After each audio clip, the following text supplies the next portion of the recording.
You know, in this world we live in, with notifications just popping up constantly from a million different screens, do you ever just feel like your ability to actually focus is gone? Well, you are definitely not alone.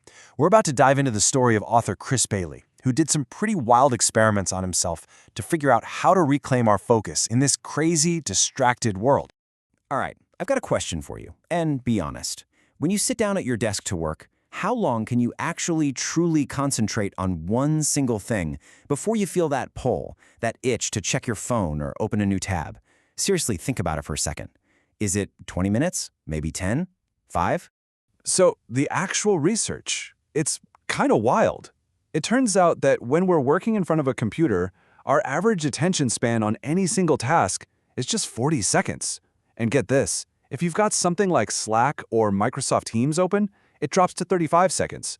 Just 40 seconds. You can't even finish a complete thought in that time. So how on earth did we get to this point?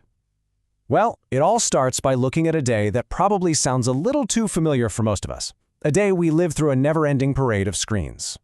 It all starts the second we wake up, right? The alarm's on our phone, so it's the first thing we touch.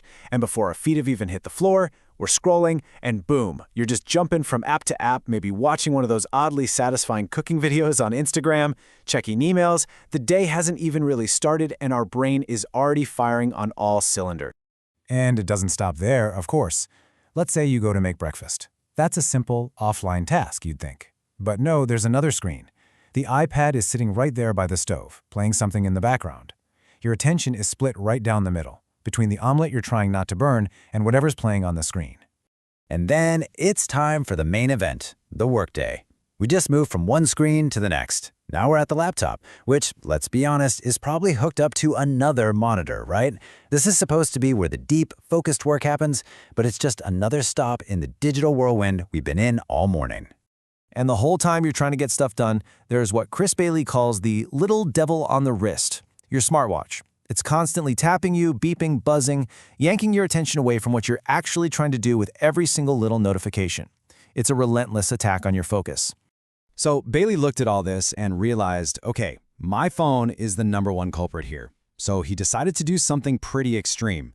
For a full month, he put himself on a super strict phone diet, only 30 minutes of use per day, and that's for everything. We're talking maps, calls, music, the whole shebang.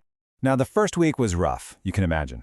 But after his brain finally adjusted to this new, much lower level of stimulation, something amazing happened. 3 things, actually. First, his attention span got way longer. He could just focus without fighting it. Second, ideas just started popping into his head. And third, he found himself thinking about and planning for his future way more often. Okay, so these results were so profound, they sent him down a rabbit hole into the science of attention. He read hundreds of studies, he talked to all these neuroscientists, and what he found, well, it turns out we've been thinking about this whole focus problem completely backwards. And this is probably the most important takeaway of the whole thing. We think the problem is that we're distracted, but that's not it. The real issue is that our brains are overstimulated. See, distraction, that's just a symptom. The real problem, the root cause, is that our brains have been trained to constantly crave that next hit of stimulation. So why do we crave it so much? Well, there's some fun brain science here called the novelty bias. Basically, our brain is hardwired to reward us with a little shot of dopamine, the feel-good chemical, anytime we seek out something new. You literally get the same kind of chemical reward in your brain for checking Facebook as you do for eating a slice of your favorite pizza. No wonder we can't stop. Okay, so if the 30-minute phone diet was so effective, Bailey thought, what happens if I take this to the absolute extreme? What if he intentionally made his brain as understimulated as possible? So he came up with his next experiment. Be purposefully, excruciatingly bored for 1 hour every day for a month. And when I say he went all in, I mean he went all in. Day 1, he sat down and read the entire iTunes terms and conditions. On day 4, he spent an hour on hold with an airline's baggage claim department, which, that's just a special kind of torture, right? He even counted zeros in the digits of pi and literally just watched a clock tick for a full 60 minutes. And you know what? After all that mind-numbing boredom, the result was the same as the phone experiment, but on steroids. His attention span got even bigger. But more than that, he unlocked this really powerful mental state he calls scatter focus. It's that magical mode our brain clicks into when we finally just let it wander. You know that famous quote from J.R.R. Tolkien? It's perfect for this. When we're talking about our brains, letting our attention wander doesn't mean we're lost or being unproductive. It's actually the opposite. It's in those moments of wandering that our best, most creative ideas finally have a chance to come to the surface. And here's where it gets really fascinating. Researchers have actually looked at where our minds go when they wander. About 12% of the time, we're thinking about the past. About 28% of the time, we're in the present. That's like when you have a breakthrough on a work problem while you're walking to the kitchen.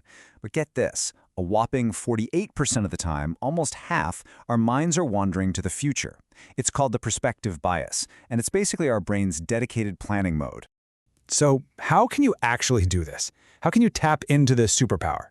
Well, it's about finding simple things to do that don't take up all your attention. Things like taking a really long shower, maybe even upgrading that to a bath, or knitting, or just simply walking from one side of your house to the other without grabbing your phone. Anything that lets your mind roam free.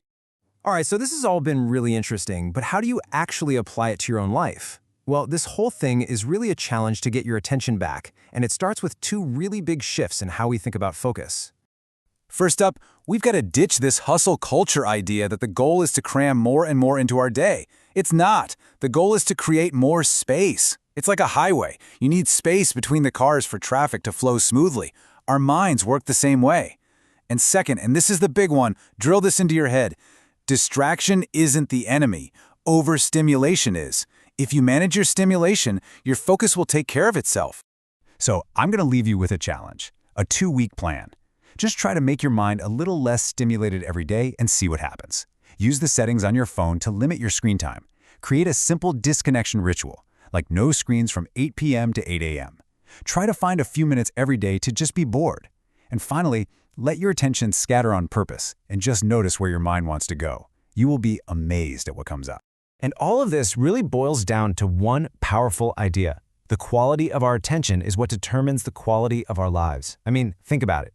If our attention is always scattered and frantic, we end up living a scattered and frantic life. But if we choose to make our minds a little quieter, a little calmer, a little less stimulated, you're not just becoming more productive, you're actually building a better, more intentional life, one calm, focused moment at a time.